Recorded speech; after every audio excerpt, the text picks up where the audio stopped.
take a step back before I get all up in your remember, because I don't remember. I remember every bit of this. You're the dudes holding on the phone line. Your voice will be heard, sir. Next caller, please. Jerry's gonna get him. Fantasy, sports, and politics. Fantasy, sports, and politics. Fantasy, sports, and politics. Fantasy, sports, and politics. Listeners are asking questions about this week's games, not Jerry's personal beef. So what's your thought?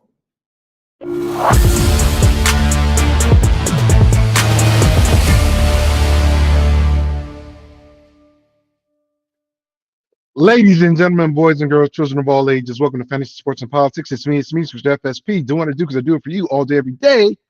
And I've got a lot to say. Look, it's been a minute since I've done the show on Sunday. I've got a very, very busy schedule, and I apologize for those that continually support me. I've been doing this for 16 years now, and I'm loving every minute of it. I am grateful to those that continually follow me and chime in and do all the things that we've done over the years. So with that being said, I'll do my very, very best to make sure to not miss another Sunday episode. Yeah, because when I do go out of town, you know what I'm gonna do? I'm gonna do my show from a hotel. That's what I'm gonna do. You guys are my fans. My buddy Chris Etter, he's a faithful one, and I think he just liked the show. Thank you, Chris, for liking the show. I love you, brother. Sorry about your Tampa Bay Buccaneers, but we'll talk about that. Thank you for Mr. White, though. Thank you very much. Greatly appreciate that. We'll talk about that. But on today's episode, we're going to talk about NFL free agency, how I think the Ravens just made themselves public enemy number one for teams in the NFL, and players might be on the Ravens side. We'll talk about that. The NCAA men's and women's tournament. It's happening tonight. The brackets. If you have brackets, great. I have a few brackets that I'm going to run, of course, monetarily. If you're interested in those brackets, holler at your guy. I'll definitely send you a link. It's $25 to enter my brackets. But the teams are being selected tonight, and we're going to see who lands where. We're going to talk about it. I'm going to give you who I think, not based upon the brackets, because I don't know who's going where yet, right? But based upon the brackets that I think will happen, who's going to end up in the Elite Eight on the men's and women's side of college basketball. Then I'll tie the show up with a little WWE. Did WWE miss the best opportunity to turn Cody Rhodes heel? Or are they going to wait until the actual match at Wrestlemania for Cody to really become Raheem Rhodes? Let's talk about it, as Trick Willie would say. Lemon pepper steppers. Also, I'm going to talk about anything and everything. What is this? Chris says, ME13 for life. Mike Evans. Yeah, we're going to talk about Mike Evans going to the 49ers. Woo! It's getting nasty, boys. We're going to talk about it. All right, so with that being said, I got to turn my music on. No, not that one. Let me turn that one on. Yeah, put that music on. Let's get into it. That rev up. Boom. All right, so let's talk about NFL free agency. Since my buddy Chris is on the line, let's talk about his Tampa Bay Buccaneers. Sorry, Chris. Tampa Bay didn't do too much, but they lost a lot. So they signed Jake Browning, quarterback. They got Kenneth Gainwell, 2 years, $14 million from Pittsburgh. Not going to be a good replacement for Mr. White because you already have old boy. Co-cap. Cade Otten resigned. I love that because Cade is a very valuable piece in that offense, and even more so now. 3 years, $30 million, right? Alquindin Muhammad signed a 1 year, $6 million deal at an edge rusher. Sean Robinson, D lineman, 1 year, $10 million. Fully guaranteed. Says a lot. Alex Anzalone. Oh my goodness. Best signing. Well, only 2 years, $17 million. Dude is a monster at middle linebacker, but I get it. Detroit had his replacement ready, and Jack up in Detroit is he's the guy. But Anzalone is a tackling machine. 2 years, $17 million is a steal. Then they finish out with safety Miles Killebrew.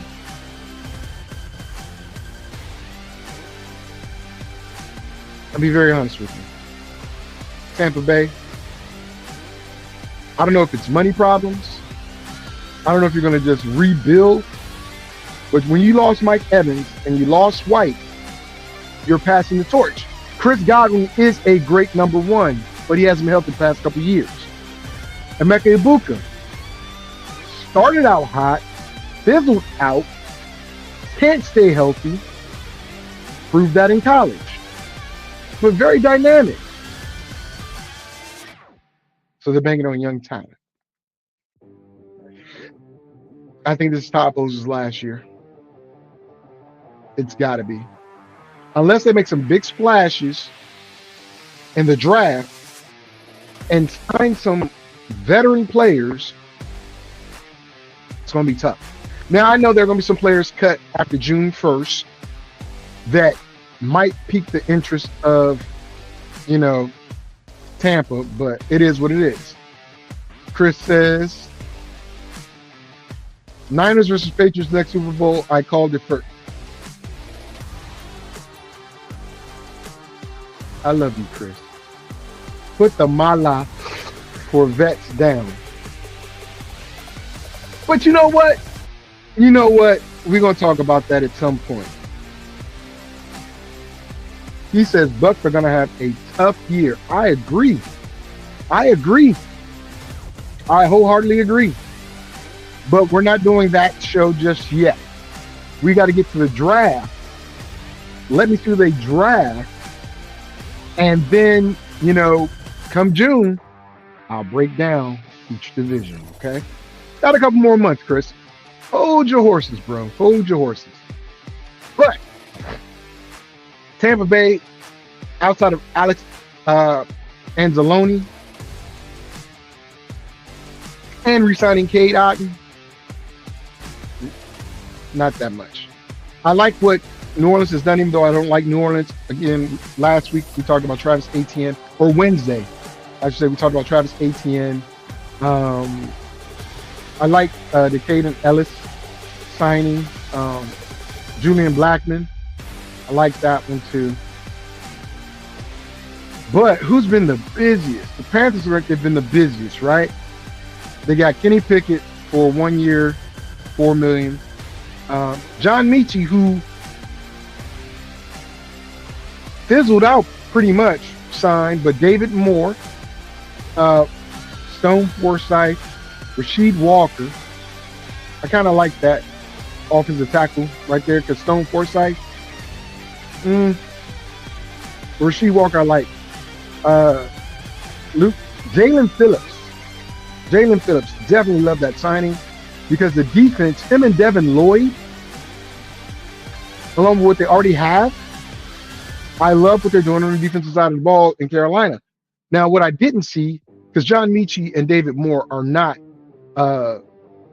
killers, so to speak, and letting Rico Dowdle go, that means Chuba Hubbard is the guy. unless they draft a solid running back, you know. But Carolina won the division. Young isn't such a bust because he had Talarico. I believe that's how you say his name.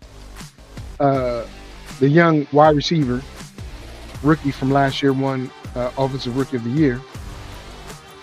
Are they building a dynasty that can go for about 7 to 10 years in Carolina with all the young talent they have and these free agent signings? Because look, these guys are young. Jalen Phillips is young. Devin Lloyd is young. Now, Isaiah Simmons, who was Clemson guy long time ago, was supposed to be this hybrid everything, hasn't really fit in, but they signed him too. Caleb Evans, they re-signed him, cornerback. Nick Scott. I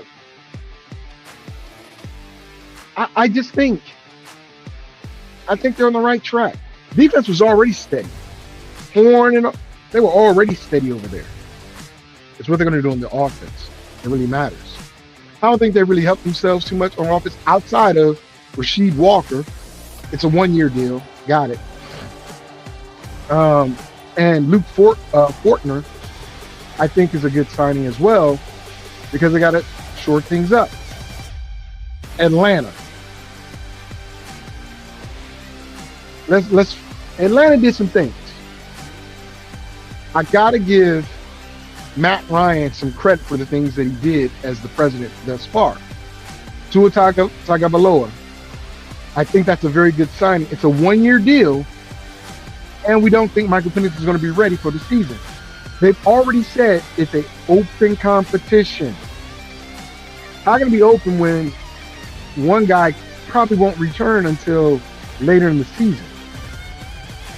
Translation, this is Tua's job to earn and keep, depending on what he does this year.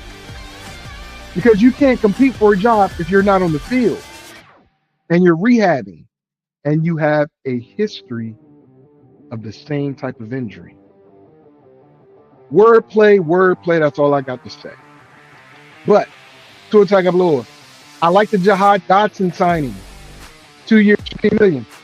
Look, I was kind of mad when Washington traded him away, but we got some good, picks and stuff for him. And you pair him with Drake London. They did a franchise tag on Kyle Pitts. They gave Austin Hooper a 1-year deal. Zacchaeus signed. They let Tyler Algier go, right? But Bijan is ready to be that soul back, in my opinion.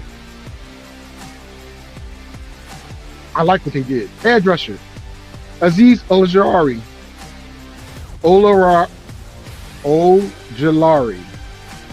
Azeez Ojulari, 1-year deal. Deshaun Hand, 1-year deal. Cameron Thomas, free agent signing. LaKyle London, Chris Williams, Christian Harris, Nick Folk, Jake Bailey. They spent their capital on defense. Look what they did. Look, Tua has a 1-year deal, right? Miami is paying all of his salary except for $1 million. Jahad Dotson, 2 years, $15 million, only 10 fully guaranteed. Zacchaeus, free agent deal. Hooper, 1-year deal. Franchise tag Kyle Pitts. That's the offense. Now, do they need to get 1 or 2 offensive linemen? Yeah. That's it. The rest of Atlanta's signings have been on the defensive side of the ball, and it has not been, stellar names, but names that can contribute to that defense that started to turn it around. For 2/3 of the season, Atlanta secondary was in the top 5. Still couldn't rush the passer.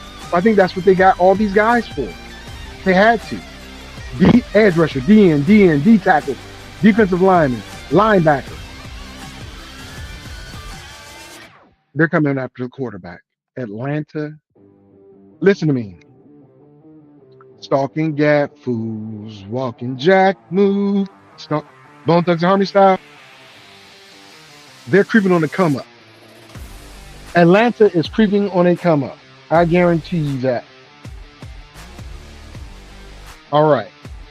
Now, who else? Let's talk about Baltimore. Of course, we know the big thing that happened in Baltimore. And I'm going to say this. From an organization standpoint, Baltimore did what's best for them. From a different NFL organizational standpoint, I would not trust business with Baltimore. I would not. Period. Player standpoint, I'd be 50-50. I would now treat the organization as a business as opposed to a place that I want to play and stay. Here's why. Max Crosby. Younger. Okay. Trey Hendrickson is 31. 4 years, 112 million, 60 of it fully guaranteed. Got it. Max Crosby would have cost them a couple draft picks. He's younger and probably a little bit more money. So I make the offer.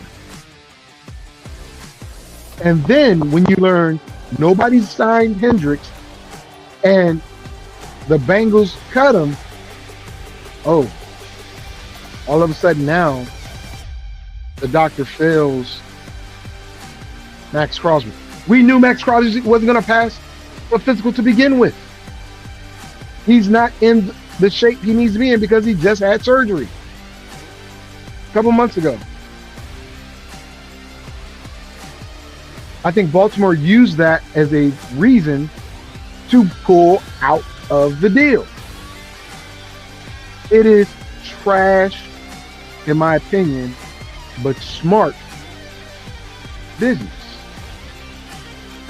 Think about it this way, ladies and gentlemen. You've always wanted a particular girl to go to the prom, if you're a guy, or whatever. But you don't think you can get her. So you ask your next best one.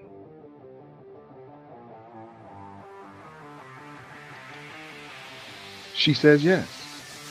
But all of a sudden, the girl you actually wanted isn't going to be that much of a headache for you once you.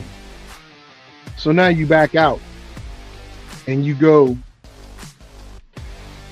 with the one you originally wanted. Some hurt feelings there, right? Cruddy move, right? But the one I thought was unattainable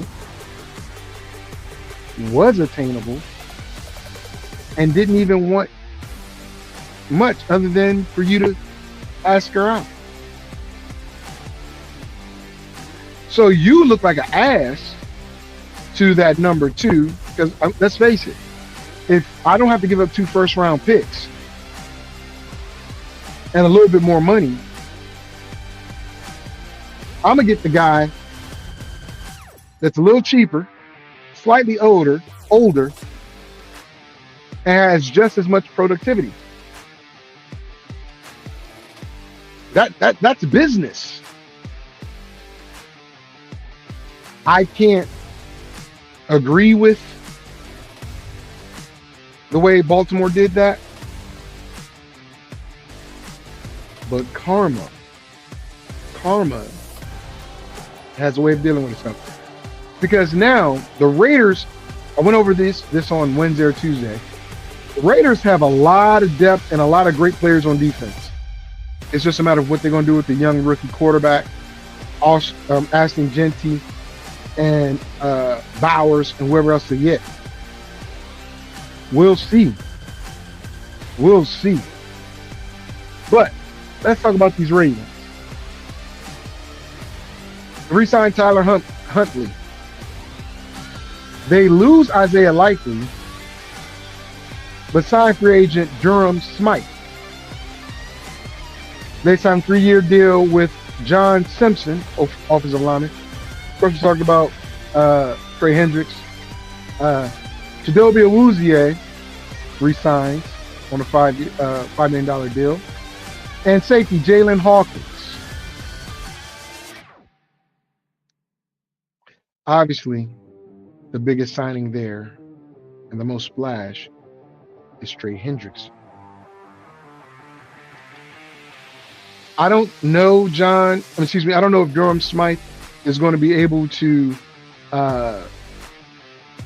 provide the same level of athleticism or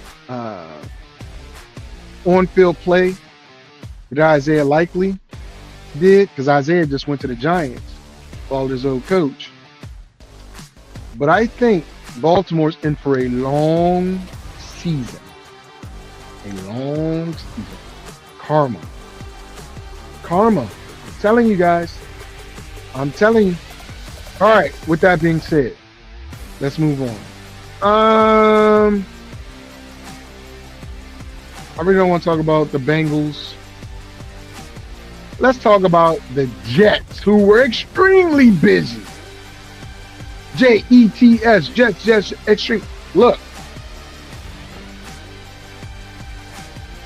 they traded a 7th round pick for Geno Smith to come back. Geno, from when they drafted him to Geno now, is totally different. I actually think this is a decent thing for the Jets, because Geno can be bad Geno or good Geno. I think this year he might be good Geno. Not super good, but good Geno. He's played in those conditions when he's in Seattle. I think he has a better cast of characters with the Jets than he did with the Raiders. Breece Hall, franchise tag, locked in. So your running game's good. Then you get Kenny Nwangwu. They resigned him. Fullback Andrew Beck. Tight end Jalen Woods. Offensive guard Dylan Palmer. Offensive lineman Max Mitchell. Edge Kingsley Ingbar. 1 year, $10 million. Edge Joseph Osai. 3 years, $36 million. David Onyemata. I know his name, Onyemata. 1 year, $10.5. Devondre Sweat. They got him in the trade from Tennessee, right? They re-signed Demario Davis. They got him from New Orleans. He was originally a Jet, went to New Orleans, did a lot of things, came back to the Jets. Michael Walker, Deshaun Wright, Dane Belton, 1 year, $4 million. Andre Sisco, Mika Fitzpatrick. You got to have a ring general, right? And Cade York as the kicker. The Jets spend a lot of money. These are a lot of role players. Outside of Geno, franchising Breece, Cade York, Mika Fitzpatrick, and Demario Davis, I think the rest of these guys, Joseph Asai, 3 years, $36 million, that's a good deal, but is it going to be that big of an impact, right? Everybody else, I think they're players that will fit. They'll fit. The Jets will not be the same Jets. I think they're going to be surprised.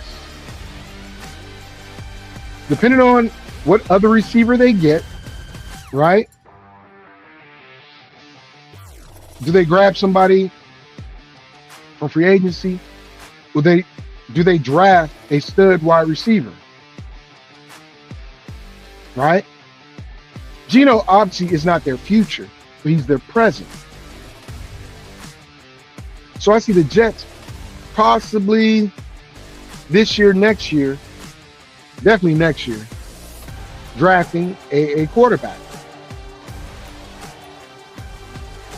I don't think Aaron Glenn is there if these guys don't get 7 or 8 wins. Definitely can't have the same type of season they had this past year, where no interceptions happened on the defensive side of the ball. None.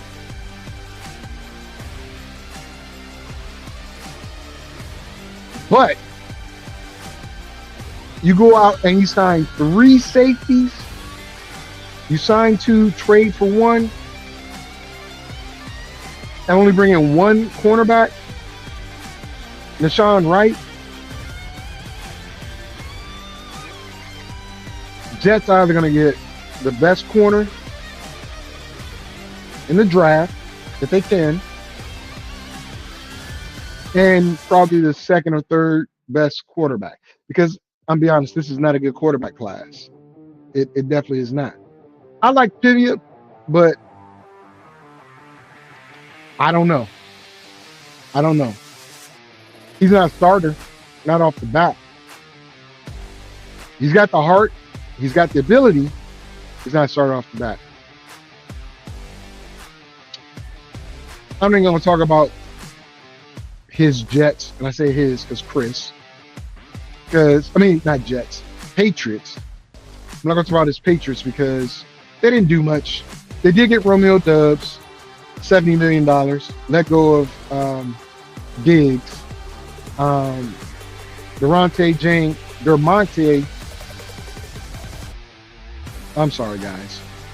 Draymond James, 3 years, $39 million defensive lineman.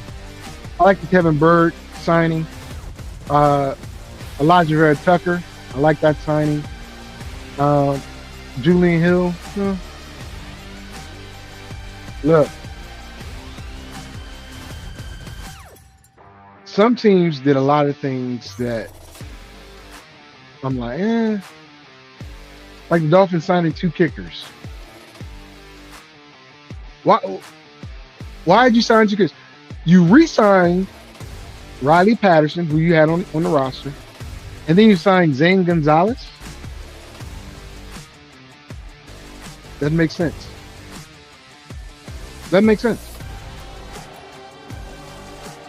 You bring in Malik Willis. Homeboy cashed in. I'm telling you, he was a system up in Green Bay. Unless you're in that same system in Miami. And you got a chain at running back, and you got Waddle, but you bring in Tutu Atwell and Greg DeLuch. It's just not enough for me. Let me go to my team. Yes, my team. The Commanders. Let me talk about what my Commanders. Let me tell you something. Everybody knows that you got L.A. Knight, yeah, that BA's coming to DC. Brandon Ayuk is going to come in. We already know this. I'm not happy about it, but I'll be okay with it. Washington re-signs Marcus Mariota. They pick up Jerome Ford and Rashad White. 2 bangers. So Jacorsky Merritt and probably Rodriguez. I think Rodriguez is probably going to be on the outs. But they bring back Yomi Brown. I like the Treylon Burks signing or re-signing because he actually showed that it was Tennessee, not him. I don't like the Van Jefferson signing. I don't. You go out and you get 3 wide receivers. I understand Luke McCaffrey's come back off a collarbone injury. You got Jeremy Lane. Noah Brown's probably gone. Debo's already gone. There's a couple other young players. And you got the draft coming up. It's like we have 7 receivers already. I don't think Van Jefferson makes the team. I think he goes practice squad at some point. I like the Okongwe tight end signing, but that also tells me that they're not happy with our current tight end situation. It also tells me Zach Ertz is probably getting cut.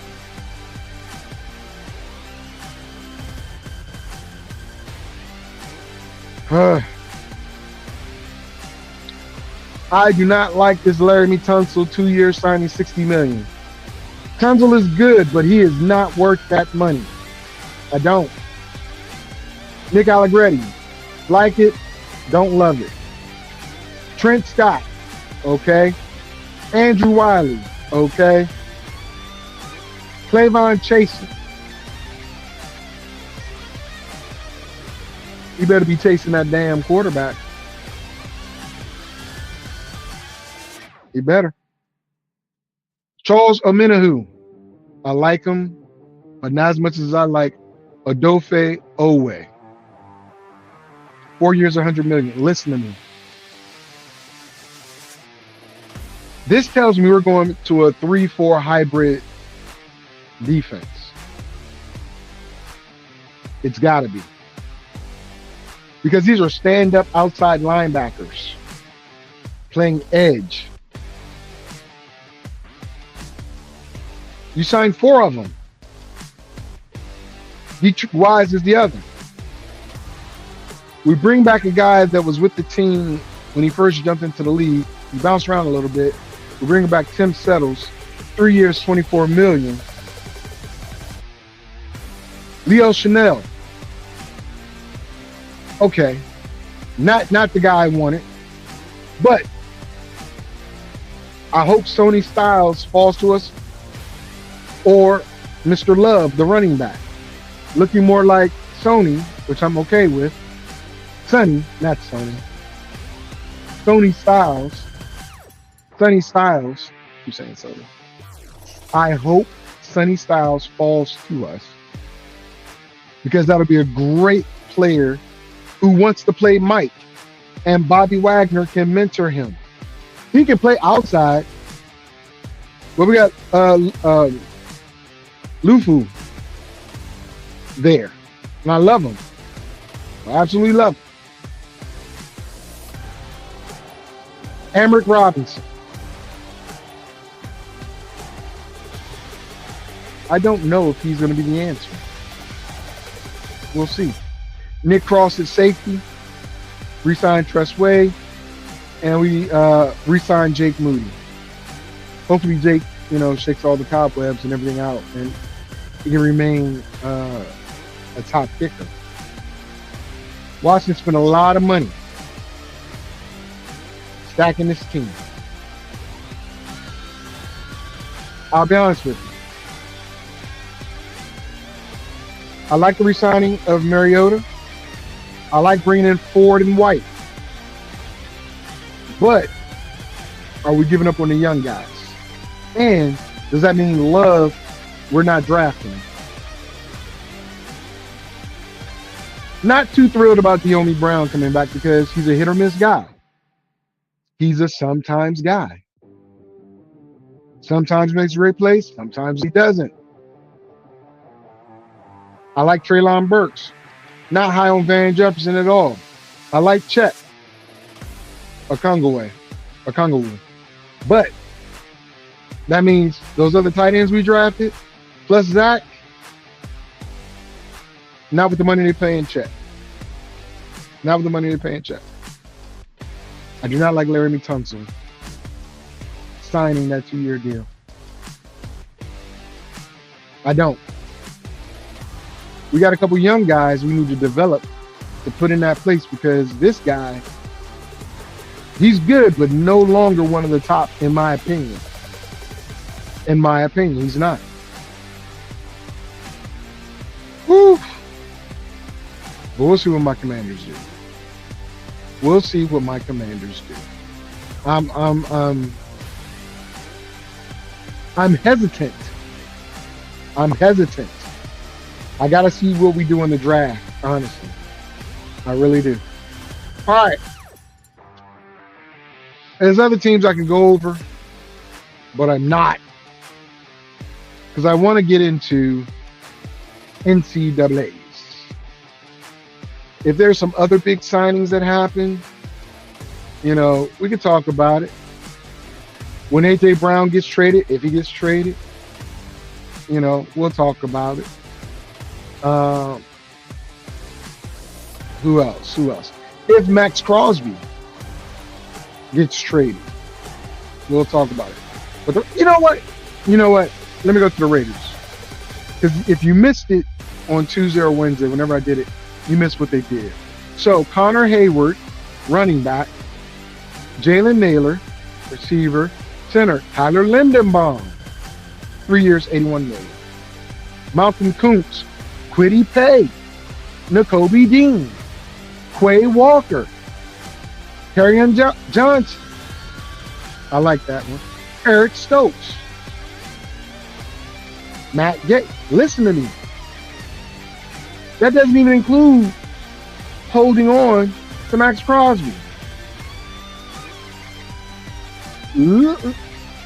Listen to the starting defense because they're going to play a nickel package.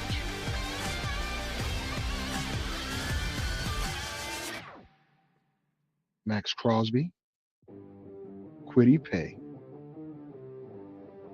throw in Malcolm Kuntz, N'Kobe Dean, and Quay Walker at linebacker, who played together at Georgia.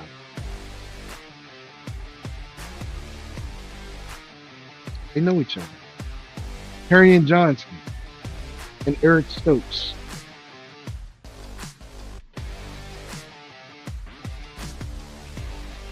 I'm telling you, ladies and gentlemen, on paper, the Raiders defense looks like it got markedly improved. Markedly improved. I can't say what the offense is going to look like, but on paper, I love N'Kobe Dean, Quay Walker, Kwity Paye, along with Max Crosby. Absolutely. Absolutely. That run defense is going to be tough. They're getting after the quarterback, too. The secondary. Kerryon Johnson and Eric Stokes. We'll see. Tyler Lindenbaum being the anchor of that offensive line is huge. Huge. They've got some young linemen, but I'm still worried about that tackle position. We'll see. And Jalen Naylor, look, 3 years, $35 million.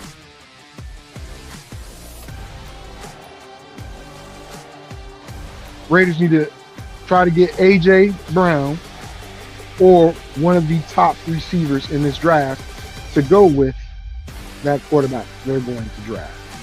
All right. With that being said, all right, let's get to the NCAAs.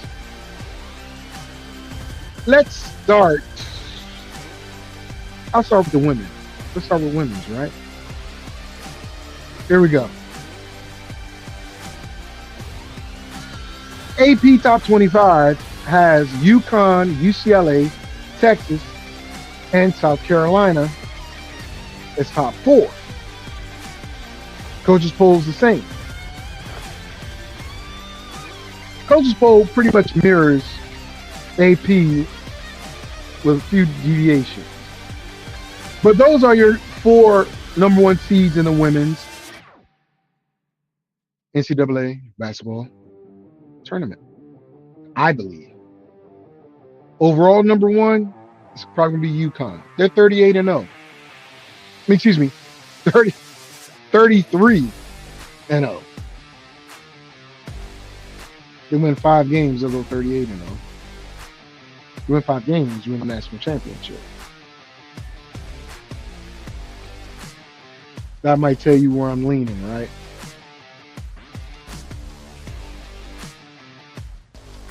I got UConn at 1, UCLA at 2, Texas. Excuse me. All 4 of these, UConn, UCLA, Texas, and South Carolina, all number 1 seeds. Number 2 seeds, kind of scratch, except depending on where they go, might be a bit of a problem. LSU, Vanderbilt, Iowa, and Duke are AP top 25. LSU, Vanderbilt, Iowa, and Michigan are coaches poll. I'm going to go with coaches poll. Here's why. Duke 24-8, Michigan 25-6, right? Michigan's women's team is just as good as their male team.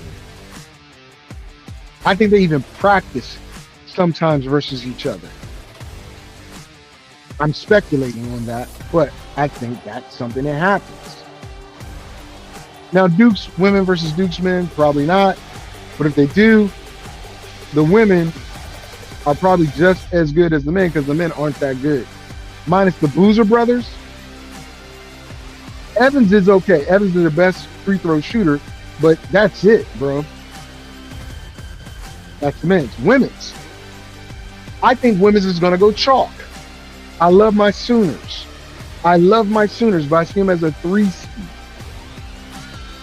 Right? I see them as a 3 seed. I have UConn, UCLA, Texas, and South Carolina coming out of their divisions, meaning chalk. I also see LSU, Vanderbilt, Iowa, and Michigan making it to the Elite 8. Duke can sneak in there. Oklahoma can sneak in there. Those are only 2 teams I see sneaking in to the Elite 8 out of the women's brackets. It also depends on where they're seated. I think Michigan versus South Carolina in the Elite 8 would be a tough matchup. And I'm not sure if South Carolina would beat them. Just being honest. Texas and Michigan. I think Michigan or Duke actually beats Texas in the Elite 8. It's a real shot if they got to play each other in the Elite 8. But if not, I see 1, 2, 3, 4 going all the way. If UConn and Duke are in the same division, UConn wins. Or bracket, UConn wins. UCLA, Michigan, UCLA wins. I only think Michigan, and to be honest, I think Oklahoma is the least of those top 8. So they're number 9 out of that 8, right? LSU can be scary, but I think LSU can be dealt with. I think the weaker matchups or the stronger matchups where the ones would not advance would be Texas and South Carolina versus either Duke and Michigan. Because let's just be honest. South Carolina isn't what they were several years ago, but they're still a powerhouse. UCLA is a dog. Geno, dude, he produces dogs, Huskies. That's the team mascot, right? 34-0. It is so hard to go undefeated. I think he did it one time. My 40 slip says they were 38-0. That's 5 games. That's 5 bracket games. I see it happening. I think they go undefeated. So right now I'm picking UConn to go back-to-back this year and go undefeated in this year's women's NCAAs. All right. I'd love to hear what you guys think. put it out there for me. Let me know. Let's go to the men's. Look, men's poll literally mirrors, coach's poll until ranking 10. 10 and 11 are switched. And I think that's right. Duke and Arizona won their conference championships. So I believe they're both going to be number one seed. I think Arizona should be the number one overall. Because I think Arizona is the better team. Honestly. Their big men are better than Duke's. That's my opinion. Michigan and Florida. Michigan plays tonight. Michigan wins. They are also number one seed, I believe, the third. And since Florida lost in the semifinals and UConn lost in the semifinals, I think they are, well, Florida gets the last number one seed, right? And UConn and Houston are number two seed. Iowa and Michigan State are also number two seed. Iowa State, I should say. Iowa State, not Iowa. Iowa State's the number two seed. Now, I've seen some projections where Florida is, the number one seed in their bracket, and Houston is the number two seed in that bracket. If that happens, Houston's going to the Final Four. After watching Florida during this tournament, I think they're running out of gas. Houston lost to Arizona, yes. I think Houston should have won that game. They did not. I think they'll win once they face Florida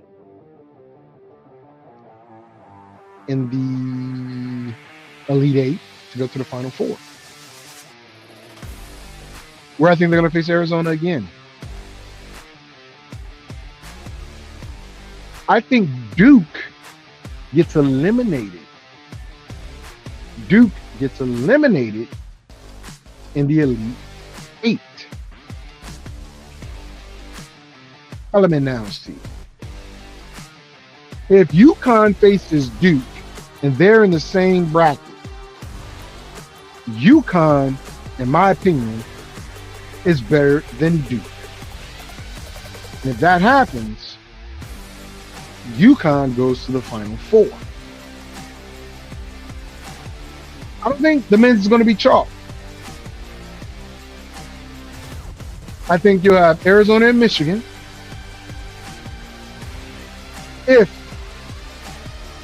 In the Final Four. Arizona and Michigan being the number one seeds that advance to the Final Four. I think Duke and Florida get knocked out in the Elite Eight. I think Houston and UConn replace Duke and Florida in the Final Four. From there, I can't call it. I want Houston to win. I think Michigan is a better team than Houston overall. Those two big dudes that can shoot and rebound. Listen to me, guys. That's why Michigan State is going to go far, right?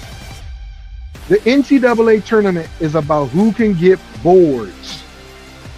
Period. Yes, scoring is the name of the game. Absolutely. But you can't get scores if you aren't making shots. And if you aren't making shots, somebody's got to get the rebound.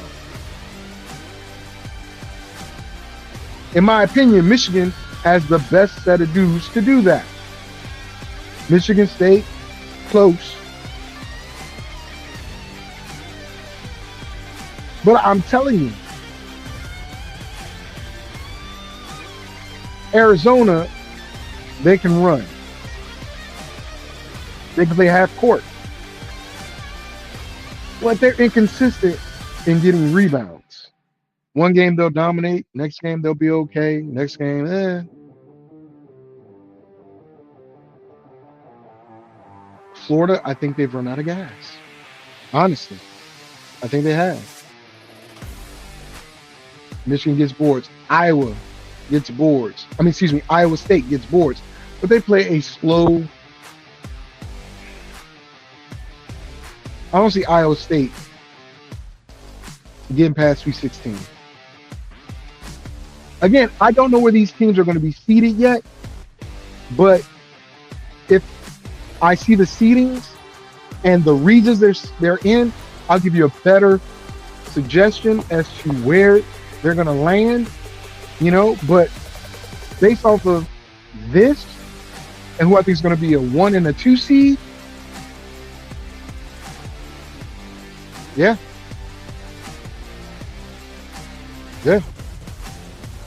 I see everything going chalk for the 1 and 2 seeds up until the Elite 8. Who can throw a monkey wrench into that? Gonzaga, St. John's, Virginia, if they're on their game, right? Everybody else, not worried about Texas Tech. Now, either Vanderbilt or Arkansas is going to get in as the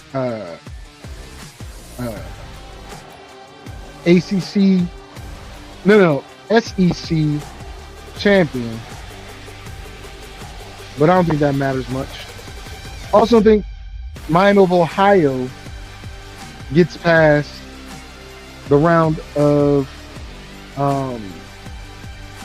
16. I think they make it to Sweet 16, but that's it. I think that's it. Honestly. That's the way I feel about it. All right. Who do I think is going to win it all?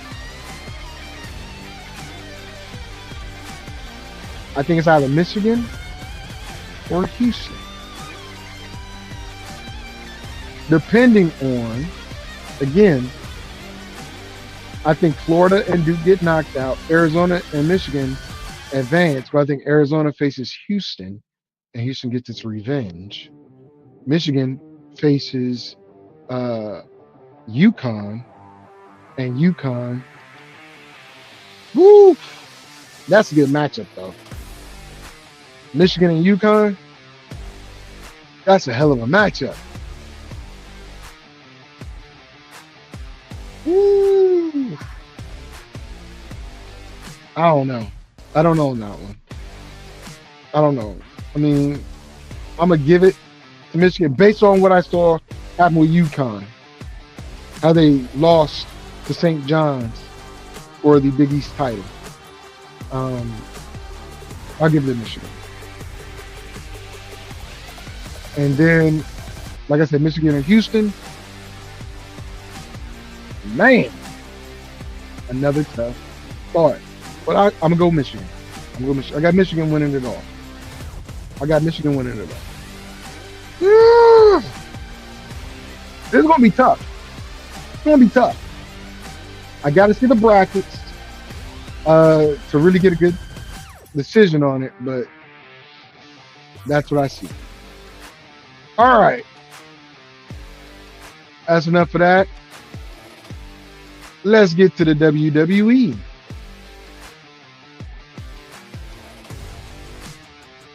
TKO.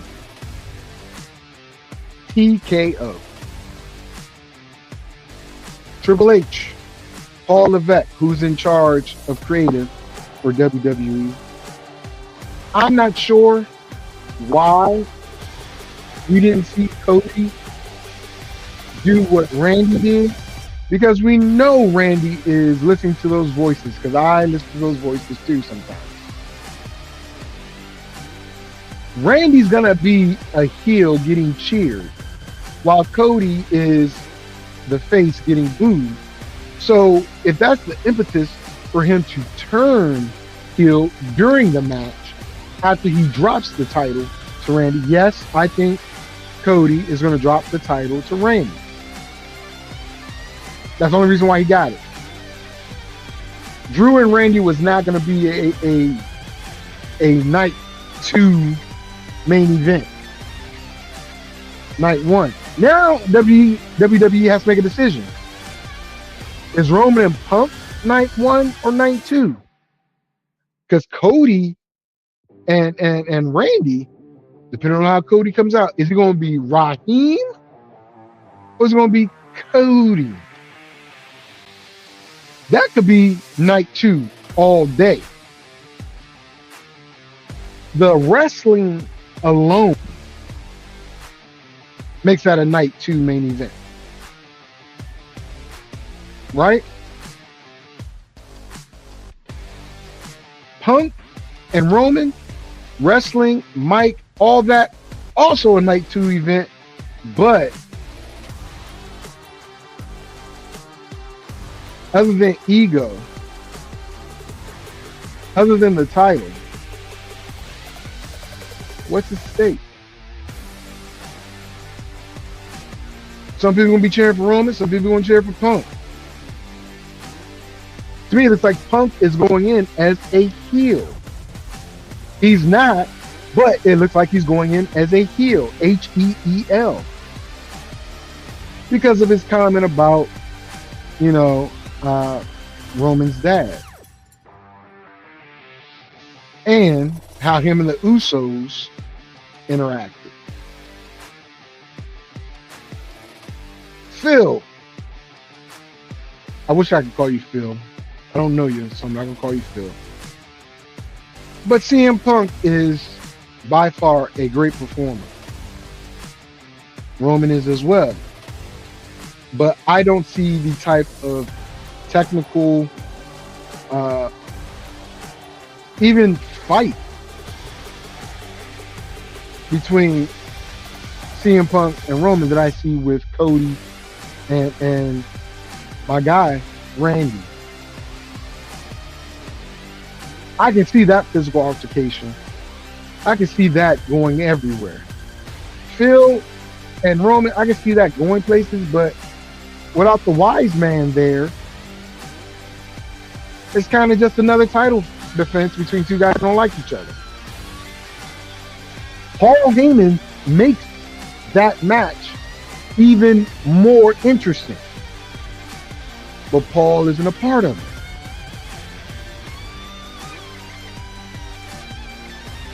With that being said, the way Randy went so savage on Cody, that has everybody's interest. Absolutely. How will Cody respond to what happened between him and Randy? I honestly think he's still going to turn heel, but it's going to be like, I gave my Monday night after Mania, I gave my blood, my sweat, but he's on SmackDown, right? So it might be on the SmackDown after Mania. I gave my blood, my sweat, and my tears for all of you people, and you booed me. You booed me. While a man who I considered my friend savagely attacked me, and then, I don't know if he's going to cheat or not, cheated to win the title. And you cheered him. Yeah, I see that. I see that. But for me, as a fan, I would have loved to see Cody turn heel to bring out those voices in Randy's head. I would have loved to see him do the complete opposite to Randy, that Randy did to him. I know Cody wants to be the good guy and all this stuff, but he said a while ago he might be turning heel sooner than people think. This is that time. I really think so. I really think this is the time for Randy Orton to receive Raheem Rhodes. All I'm gonna say. Both of them at the cookout. Don't get it wrong. Don't get me wrong. Randy's at the cookout. Raheem, Cody Rhodes is on the grill. Right? I'm telling you, I think that's a better main event than Punk and Roman. Even though I really, really advocate for Punk and Roman. I just think it's not going to be as technically sound and physical as I see Randy and Cody, aka Raheem. It's gonna be a great match for sure, and I even see the Tribal Chief winning that. Honestly,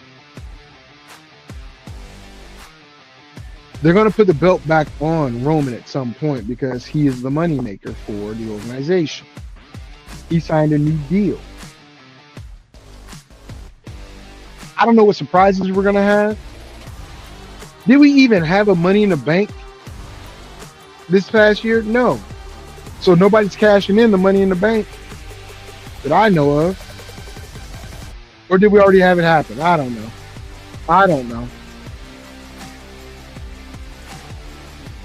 Yeah, Drew did it. I think Drew did it. Yeah. But the point is, I don't see any real big surprises unless they finally bring Jericho. Since Punk said, "You made the list."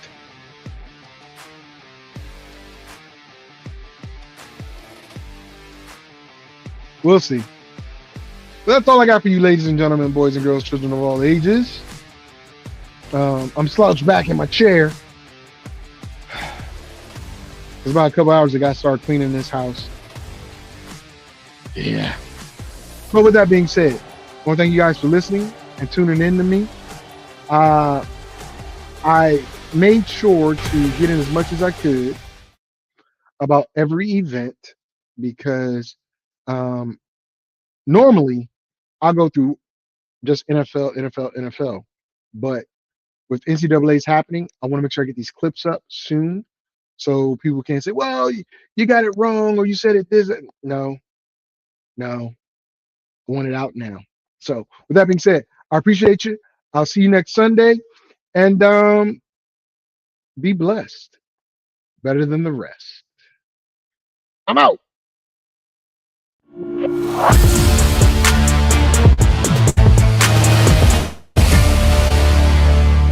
Fantasy, sports, and politics. Get ready to rumble! You wanna talk smack? You in the right place. So take a step back before I get all up in your Remember, face. because I don't remember. I remember every bit of this. The other dude's holding on the phone line. Your voice will be heard, sir. Next caller, please. Oh! Jerry's gonna get him. Fantasy, sports, and politics. Fantasy, sports, and politics. Fantasy, sports, and politics. Fantasy, sports, and politics. Listeners are asking questions about this week's games, not Jerry's personal beef. So what's your thought?